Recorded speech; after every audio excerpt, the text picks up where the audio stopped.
blended learning. And that may or may not be a good thing for you, but uh, I do want to share how Nearpod relates to that. And then as we go into our time together, I want to shift to talking about or giving you a sample lesson, and we're going to go through it together. And I just have a couple of ground rules as we go through this.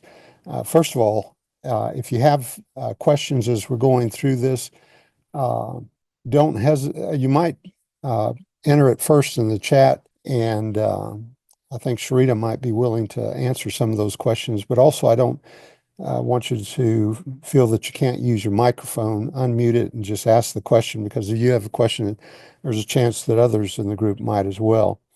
And secondly, I'm asking you to participate in the, I'm going to launch a Nearpod lesson, and I'd like you guys to all participate in this. Now, back in the late fall, the school board approved the purchase of Nearpod, but they approved it for high schools, middle schools, and pre-K 8 campuses, and they left the elementary out. Now, you can still use Nearpod, but there are some limitations, particularly in terms of the amount of storage that you have. That's the main drawback. It's 100 megabytes, and you can still create lessons in there, but it's a lot of times you have to delete one lesson so that you can add another. So those are some of the limitations as we go through. But let me share with you a little bit about what Nearpod is and how it relates to blended learning. And here's a definition that I've kind of constructed. Part of it was from a Google search as well, but Nearpod is a classroom presentation tool, and it's a presentation tool, and we have a lot of those. We have Keynote in our MacBooks or the iPad. You have PowerPoint, you have Google Slides.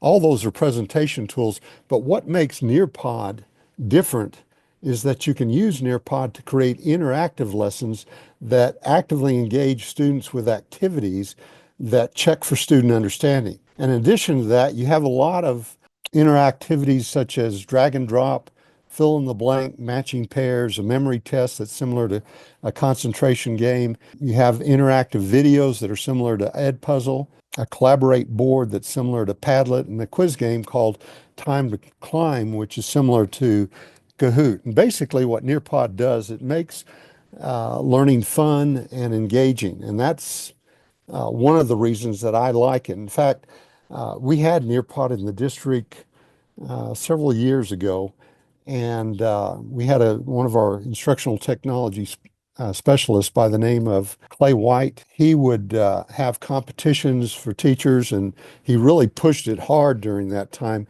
And to be honest, I was kind of ambivalent towards Nearpod, because at that point it was more of a teacher-directed tool. And yeah, there were some engaging activities, but not as many as what Nearpod has. And what changed my attitude towards Nearpod was the introduction of a student-paced model of instruction. You still have your teacher-directed, and it's called live participation, but now you have another method called student-paced. And I really like the student-paced aspect of Nearpod because it works well in a blended learning environment. So once that came about, I really became an enthusiastic supporter of Nearpod. And what I'd like to do now is I'd like to share with you how Nearpod, something about blended learning. And I'm going to show you a video, and this video is an interview between Catlin Tucker and Matt Miller. And they're talking about blended learning. And as you watch this, I want you to think about these kind of questions here. As you listen to this interview, what elements of blended learning stand out to you? And could implementing these elements of blended learning improve or transform education? And finally, does anything about blended learning make you feel uncomfortable? And after we watch this video, I want you to share with me some of your thoughts on this. And so, there's this term. I mean, we've already sort of put our finger on the fact that there's this term blended learning, and I feel like sometimes every once in a while I hear people throw around the term blended learning, and I go, I don't think you really know what that means. That's like one of those things that you'll hear people say, and sometimes we don't totally know exactly what it is all about. So let's just make it super simple, super clear from the get-go. What are we talking about when it comes to blended learning? Absolutely. And I think it's so important that we pin down these key terms with clear definitions. Otherwise, they do get thrown around and there's a lot of confusion and ambiguity around them. So when I work with groups, I define blended learning simply as active engaged learning online combined with active engaged learning offline. And the goal of this combination is ultimately to shift control over the learning experience from the teacher to the learner. And there are these four elements of their experience that we're really targeting: more control over time, place, pace, and path. Now, I always point out that blended learning is kind of this umbrella term, and within the umbrella are lots of different models. And I would argue emerging models. It's not like it's static and it's not changing, it's ever evolving. And so we have models like the station rotation, the playlist model, the whole group rotation model, the flipped classroom model. We have strategies like choice boards and choose your learning path adventure, where we can really start to think about that combination of active engaged learning on and offline. But for me, the critical component is student as active agent, student at the center of the learning experience. And that's exciting. And I also am very aware that it causes some anxiety when it comes to teachers who are like, I don't know what kids will do with more control over their experience. I'm so glad that you mentioned that, because I know, even for me, if I'm being totally honest, when I started to kind of wrestle with what more student-centered learning looks like, those are some of the concerns that I had too. And I've even, I've talked to teacher. I can remember just within the last few weeks having an email conversation with a teacher who's going, I see what you're getting at with this, but it makes me nervous. And I think that, since we're still sort of defining blended learning, maybe we can kind of like focus on this for just a second. I think there's that concern that if we do a little bit more of this student-centered learning and it takes control away from the teacher, there's this worry that kids will abuse it, or that kids will, they'll find the easy, quote unquote, the easiest way to get out of whatever it is that I want them to do. There's all of these fears, right? And I mean, they're well-founded fears, and I can kind of get where everybody's coming from. I know you have to have had these conversations before too. And oh yeah, when you do, what do they sound like?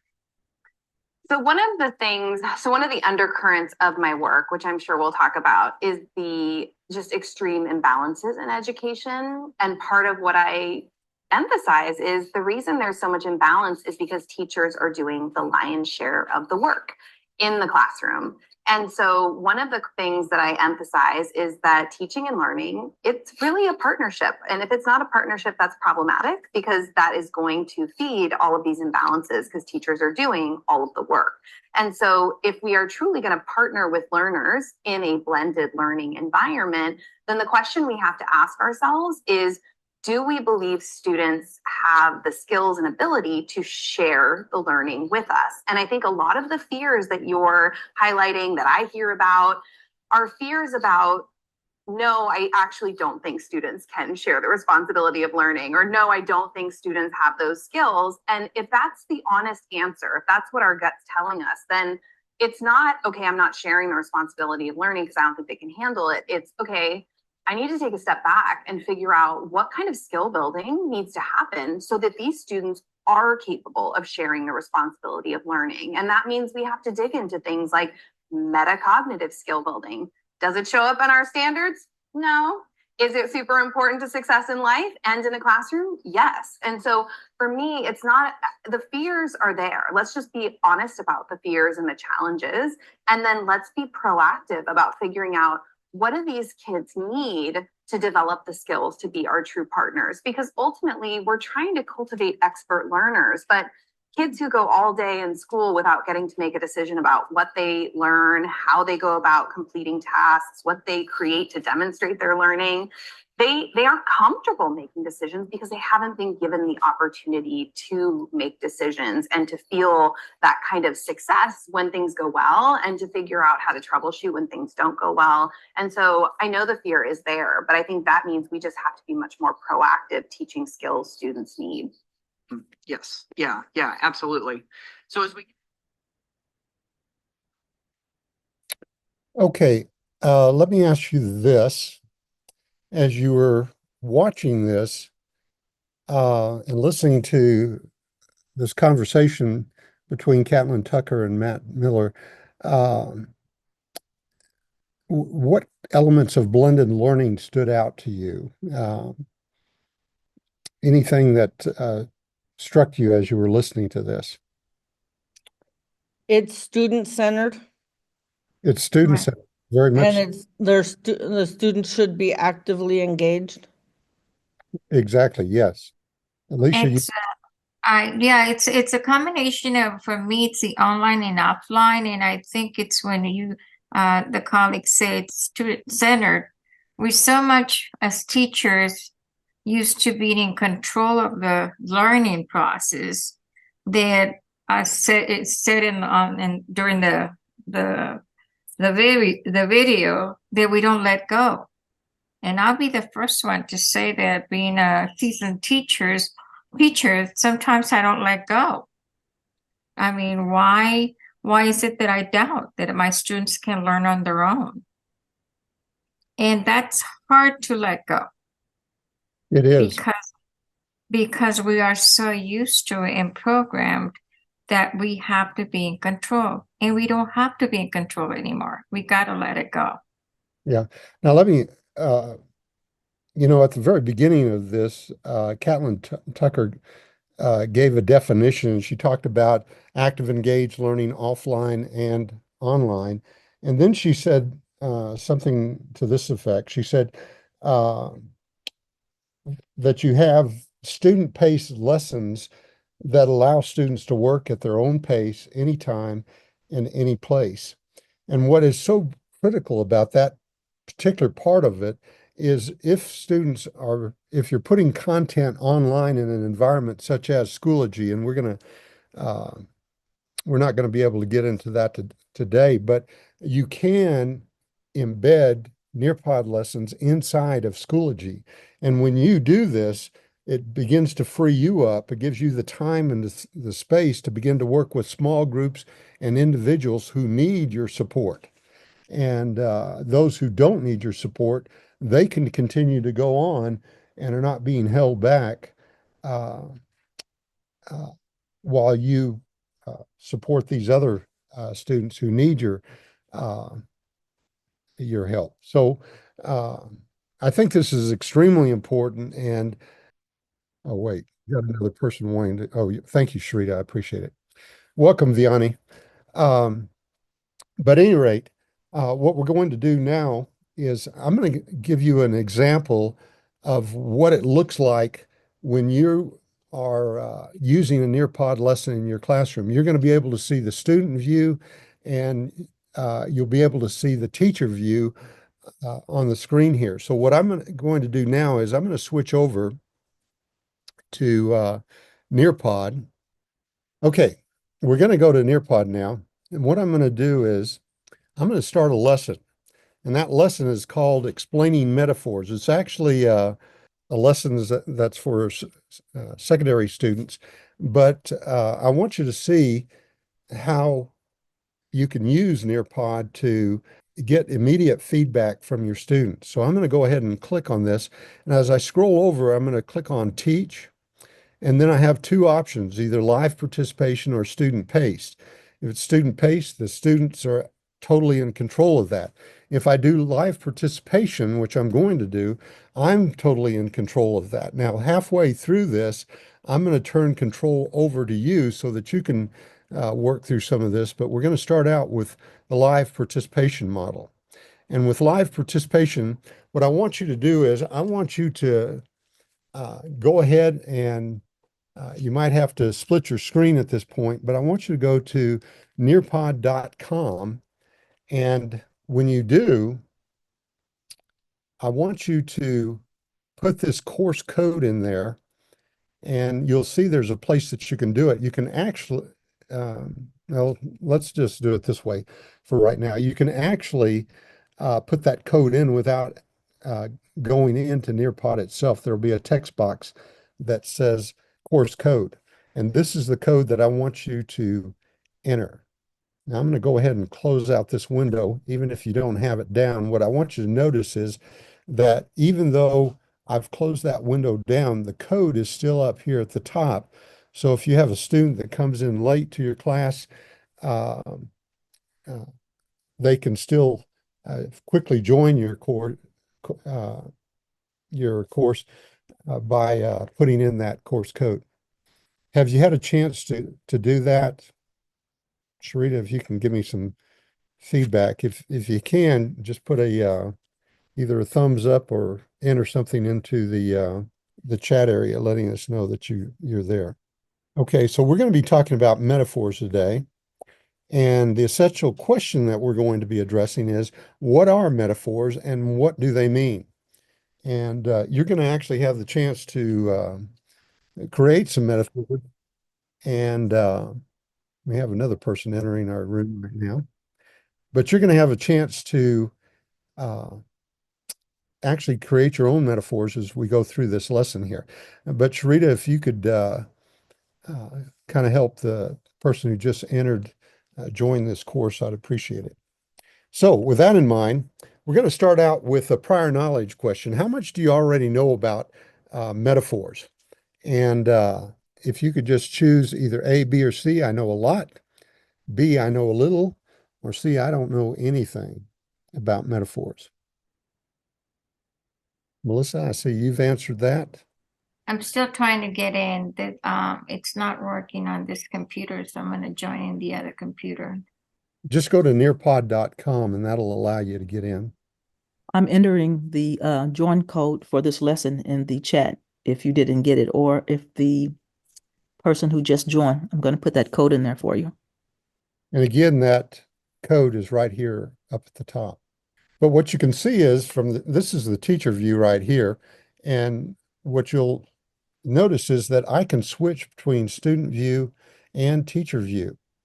And as I do that, I can get an immediate feedback, and the students are not necessarily watching this. You're able to see it because I want you to see it from the both sides of this. But I can immediately find out, where my students stand on this subject. How many really think they know metaphors, and that doesn't necessarily mean that they do know it, but at least I know whether they think they know it or not. And many times you'll get some pretty good answers to this. So I can go back and forth on this. And as I go to the next slide here, it tells us that on the next slide, we're going to see a very messy office. And as you explore this office, I want you to think about ways that you might describe the office. What are some things that you might compare this office to? And so as I click on this, you're going to see one of the interactive activities, which is a virtual VR. And as you look at this room here, you can press on your keypad and then move your mouse around, and you can look at this room as you're going through there.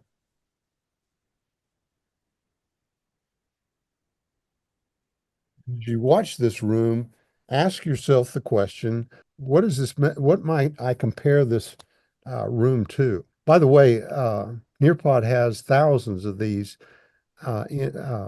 virtual reality images that students can explore. You can go to Paris and see the Eiffel Tower. You can go to England and see the Stonehenge stones, all kinds of different places that you can go. Some are famous, some are not so famous that you can view on this. Now, with that in mind, here's the third interactive feature in Nearpod. This is called their Collaborate board. One of the things you'll notice is it's very much like Padlet, if you're familiar with that app at all, but you have it inside of Nearpod. And what I'd like you to do in this case is answer that question that you see here. Why might someone say this office is a disaster zone? And right now you can see that it's pending approval, but what I'm going to do is I'm going to go ahead and I'm going to turn off approved student posts so that I can see those immediately. I trust you guys, and a lot of times I think after you develop a certain culture within your classroom, I think you'll feel comfortable with that as well. So you can see here the responses. You can actually add images in your response here as well. And as you click on this, you will be able to enter some images in your response. And then you can also write comments to one another as you go through here. It's clutter with paper. Yes, yes, it is. So this is another example of one of the interactive features. Now, as we go through the rest of this lesson, we will explain what metaphors are and how to understand their meaning and elaborate by writing metaphors. So as we talk about metaphors, we need to make sure that students understand this is figurative language versus literal language. Now, literal language is language that simply means just what it says. Figurative language, on the other hand, is a phrase that means something different than the actual words that are written. And there are all kinds of different types of figurative language. And this figurative language is usually used to make writing or speaking more interesting. And some of these types of figurative language include similes, metaphors, idioms, personification, hyperbole. Those are all examples of figurative language. And similes and metaphors are very similar in that they both use comparison between two different things. Similes use the words like, than, or as. Now, I rarely see the word than being used in a simile, but the words like or as are very common in similes, and you have to have one of these words to have a similes. Metaphors, on the other hand, are comparisons also, but they do not use the words like or as. They're direct comparison, but one thing to another thing that is totally different. So let's look at some examples of this, and I'm going to turn this off. Right now, you see in front of you a fill in the blank activity. And what I would like you to do is go ahead and fill in the blanks, and we'll look at those in just a moment. It's a drag and drop type of activity.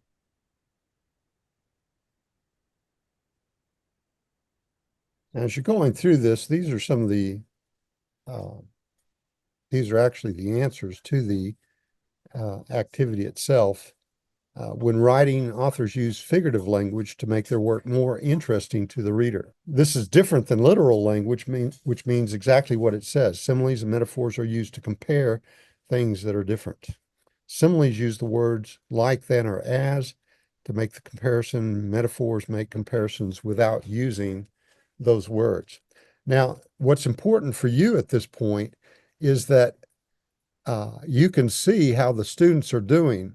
And I know that might make you feel uncomfortable right now, but don't worry about that. You have the ability to check on how well your students are doing and who may need some extra attention as you're going through this. So metaphors are comparisons that help readers get a better picture in their minds. On the slide that follows, you're going to watch a video about metaphors.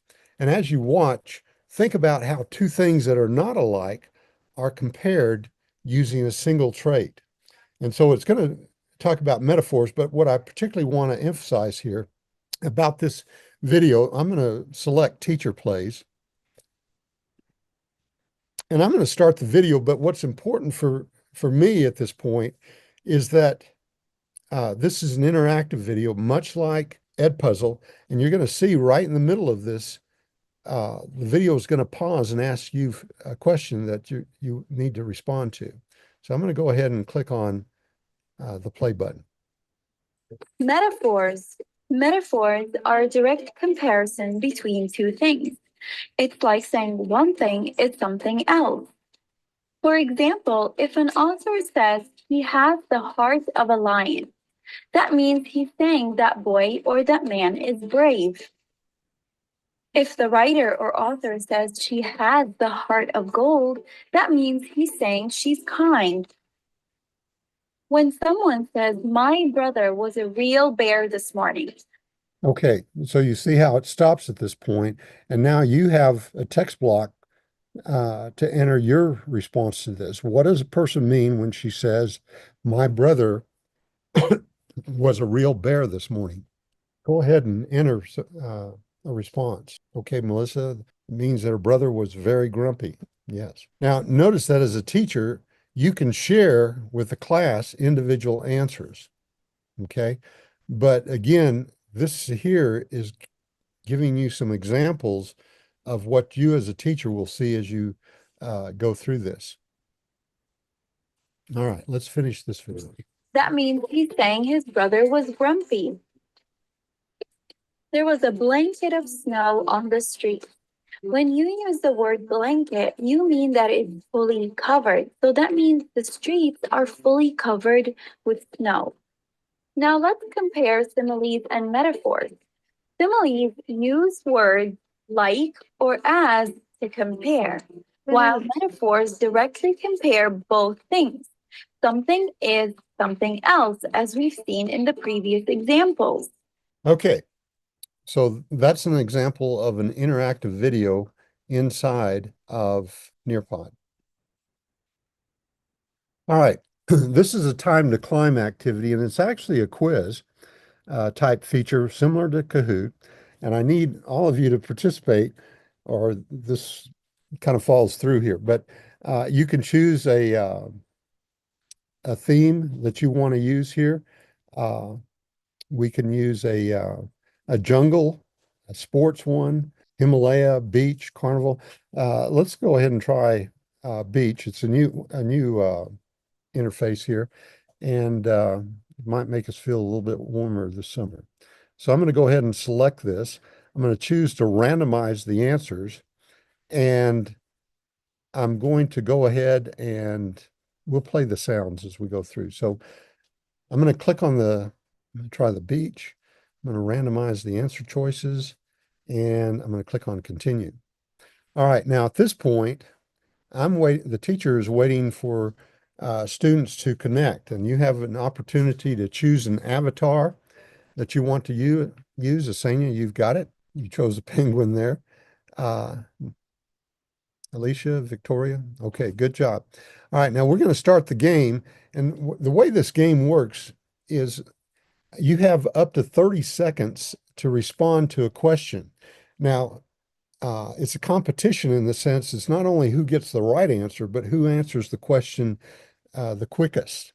And there'll be a leaderboard, and you'll see this leaderboard as it goes through here. So I'm going to go ahead and start the game, and you'll see how this works. Now, if everybody answers the question before the 30 seconds, it goes on to the next question.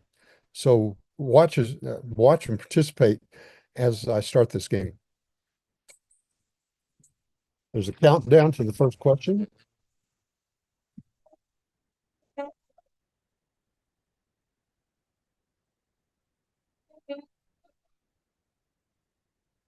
All right, it's going to question number 2.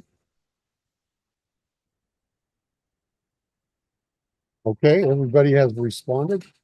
Going on to question number 3.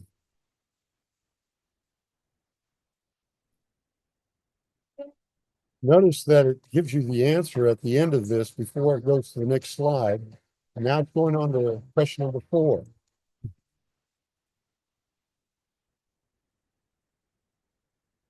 Going on to question number 5.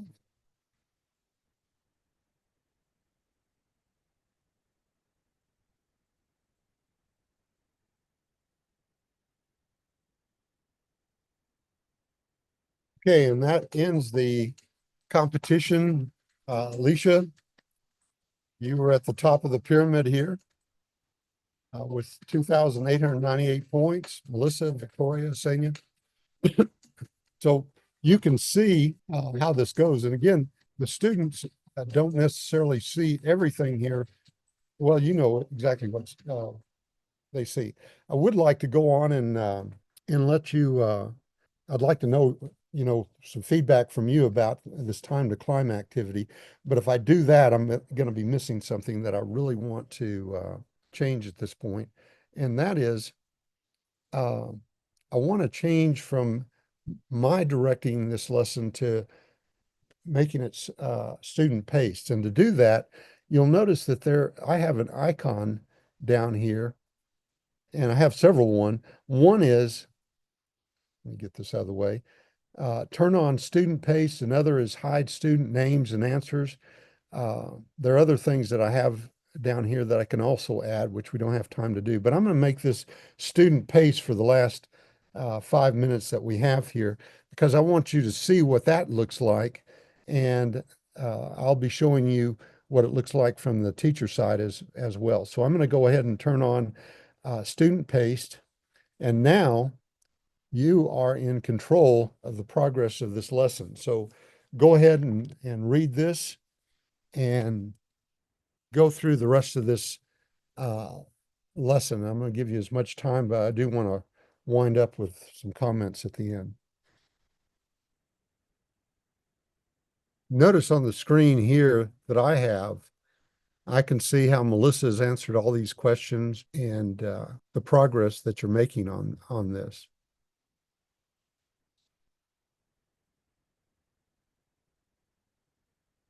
All right.